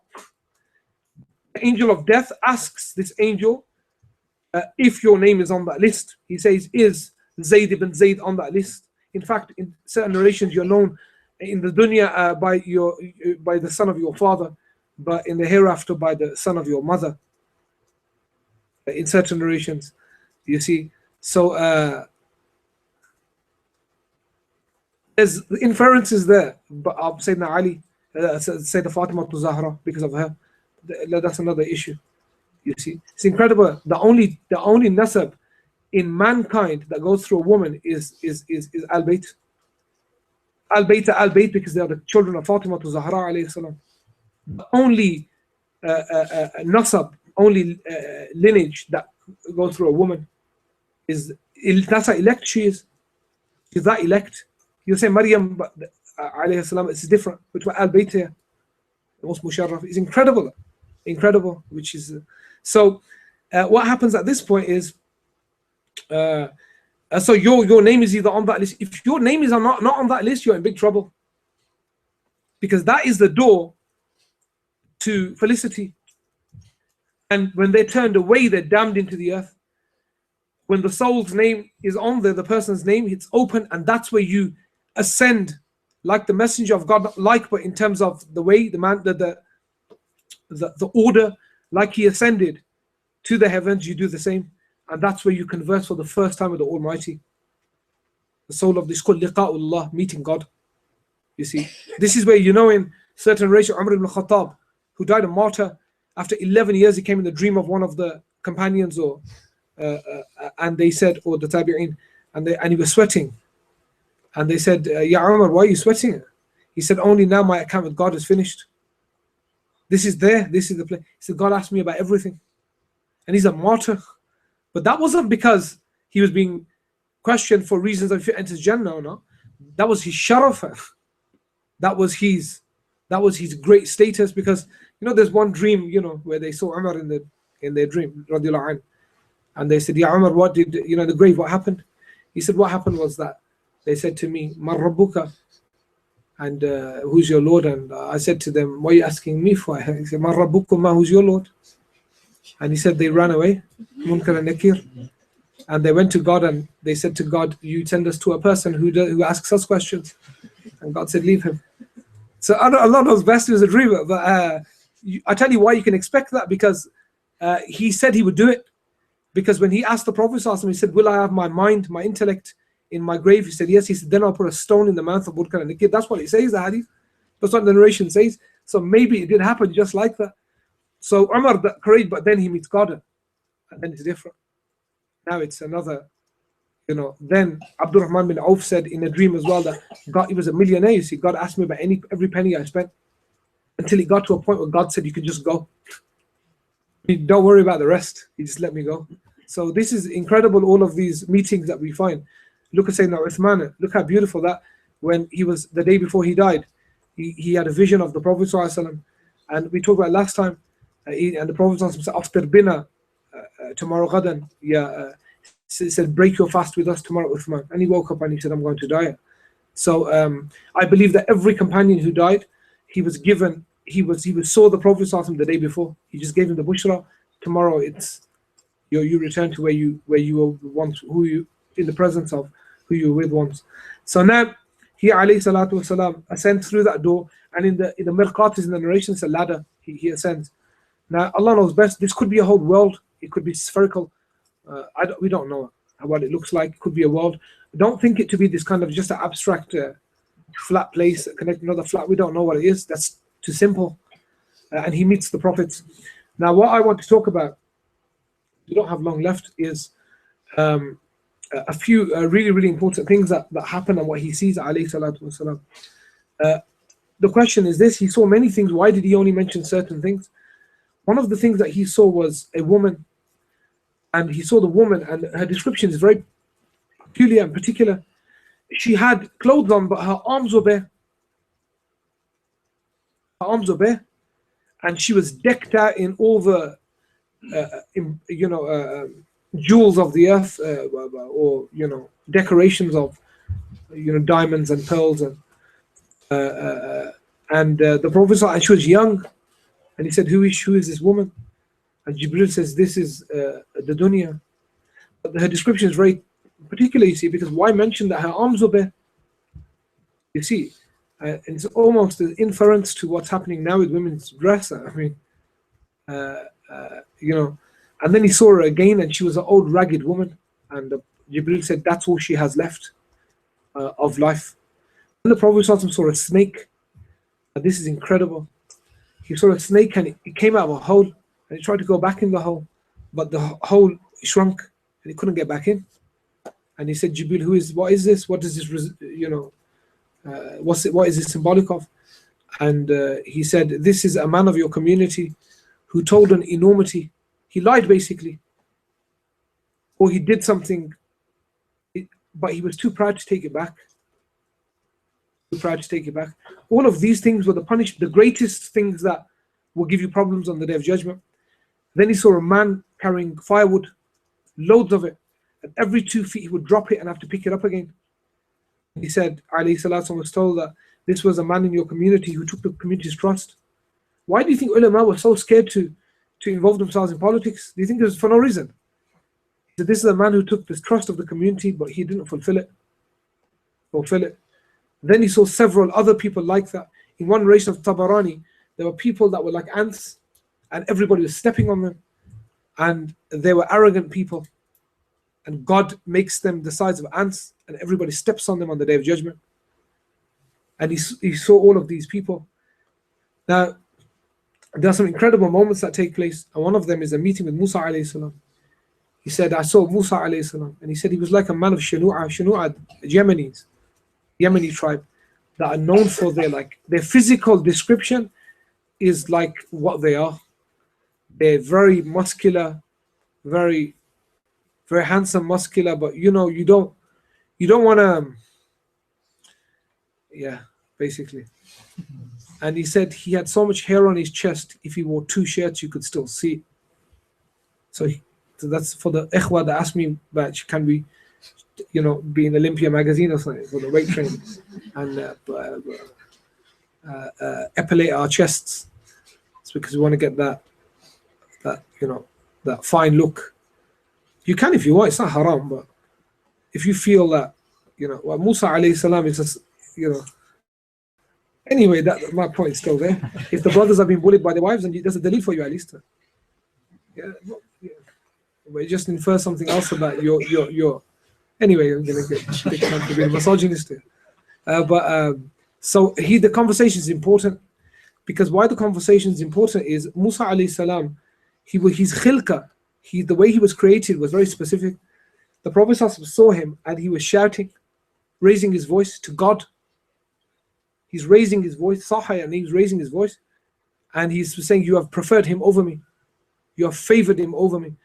And he was weeping, profusely weeping. And the Prophet said, does Musa shout at his Lord? And Jibril said, God knows better how he created Musa. He wasn't shouting. The question is, why was he doing that? Prophets have no ability. Prophets are not jealous. They have no hasad. It's impossible. It can't happen. Why would he say that? The ta'wil, or the interpretation, is that Musa alayhi salam, when he saw the Prophet sallallahu began to feel that he didn't do what he optimally could have done amongst Bani Israel. When he saw that he took less people than the Prophet sallallahu, he felt that he hadn't done enough. In fact, in one riwayah, at the end of that conversation, he asked God to make him one of the followers of the Prophet sallallahu just to get the sharaf. There's nothing else. It was nothing else. But he tells, there are 2 bits of advice that I want to give you here, and they're very important. One piece of advice that Musa alayhi salam gave, and one piece of advice that Ibrahim alayhi salam gave. The only ones we really know. Musa alayhi salam said, do not be too harsh with your people. He said, for your people are not Bani Israel, and they'll snap, basically. They will not be able to bear it. They will not be able to bear it. And this is in connection to the 50 salahs that were offered to us. We can't pray 5. Imagine if there were 50. And Musa alayhi salam Sharia was so strict that if you got najas, impurity on your clothes, you had to cut it off and throw it. You can't wash it off. You see, because they were very, very harsh people. To be honest, it probably could do us some good now, the kind of people we've become. But what did Ibrahim alayhi salam? Ibrahim alayhi salam is different too, and he's the closest to the Prophet in physically. And the Prophet he's the only prophet that the Prophet called father. Maybe Adam as well, but he called him my father, and he called him his son. He's the father of the Prophet Ibrahim alayhi salam. He said to him that I will give you the seedlings of paradise, give them to your ummah, for if they do this, then they will get the tilth of Jannah. And that's when he says Subhanallah walhamdulillah wa la ilaha illa wallah wa la hawla wa la. And people ask prophets, or say prophets can't benefit, the dead can't benefit the living. Firstly, prophets are not dead. But I mean, we wouldn't have that if it weren't for Ibrahim alayhi salam. I wonder where you got it from. I wonder where you got the proof. I mean, it just goes on and on. Oh, that was in a different realm. So is everything else. Like your brain. But anyway, then the Prophet sallallahu alaihi wasallam, an important point that we learn in this, he saw Ibrahim alayhi salam playing with children. I'm going to finish on the Hawd, by the way, and Jannah. He saw him playing with children, and one of the important points of theology is that we believe, the majority of scholars believe, theologians believe, that children who are the children of mushrikeen, or disbelievers, will go to heaven. Will go to heaven. Children of the believers will save them. You see, we always see these kind of this as a test. Children dying is not a test. It's a ni'mah. It's not just mercy. It's ni'mah. I believe personally in this day and age, it's ni'mah and rahmah, because who knows if your child will become reject God. Reject God. If God took them early, at least then they would be in heaven. You think to yourself, so it's a rahmah in this day and age, but it's a ni'mah because they save you on the day of judgment. When they hold the father in the famous narration, it's a little girl, and the father's been dragged to hell, and that infers that the mother's going to heaven, inshallah, in that particular case. And she holds onto his leg or arm, and the angels, they say, let go of him. Now the angels are juster. They're not going to touch a little girl now and move her away and throw her away. So they say, can you please let him go? We've got to take him somewhere. She said, he ain't going anywhere. And they said, look, he has to go. She said, I'm not moving, so 10,000, 50,000, I ain't going anywhere. So they return to God, and God says for her, let them go to Jannah. She saves her own father. In one narration, the stillborn pulls the parents out of hellfire with the umbilical cord. They're different narrations, but they saved their parents. That's unequivocal. That's clear cut that children who have passed away will save their parents. In fact, there's a story in that here, a man of God, he didn't want to marry, so he went to sleep, and in his dream, he was on the day of judgment, and he was thirsty. He saw all these children with goblets of water, vessels of water, and he said, "Give me some water." They said, "No." Why? They said, "You're not our father." He said, "What do you mean I'm not your father? Just give me the water." And he's thirsty. They said, "We're children who died at a young age, and we're here to save our parents." So he woke up and he married, and he made dua to Allah that Allah takes his children. His children died to save him on the day of judgment. That's some pure level of intention. So now the Prophet ﷺ, when he saw that those were the children of the mushrikeen, they say, the children of the believers. And so if people wonder if the children of Pastor were my children, well, they're in better company. They were the prophets, playing with the prophets, like the Prophet ﷺ carried Hassan or Hussain on his back. They would literally be with the Anbiya, with the prophets, and most likely the Messenger of Allah alayhi salatu wasalam, in fact. Now, at this point, he was taken to the Hawd. We're going to break in the next couple of minutes. The Hawd is the pond. The pond is only for the Prophet ﷺ. Nobody's allowed to near that pond. Nobody until the Prophet ﷺ. And in the narration, it states, after Sidratul Muntaha, then he was taken to the pond. Now that means a pond is somewhere else. And next to the pond is paradise. Next to the pond, which makes perfect sense. In my own opinion, leave my opinion. It's disputed where the pond is on the day of judgment. Is it after the Sirat or before? It's a big dispute about it. Some say it's actually over the Sirat, that people cross the Sirat and then they're turned away to go back. But it seems more likely that it's on the other side, actually. You see. So the Prophet ﷺ is at the gates of heaven, and on the gate it's written that charity is repaid tenfold, and a loan 18-fold. And he said to Jibril, why is a loan more than a loan? You want it back? You see? And Jibril said, because a loan often fulfills the person's need, whereas charity doesn't. Charity is like somebody needs £1,000 and you give them £1. But a loan, some people think because they're going to receive it back. If you want to invest any money in stocks or shares, lend somebody some money, so God will give you 18 times back. And that's a fact. And I'm talking about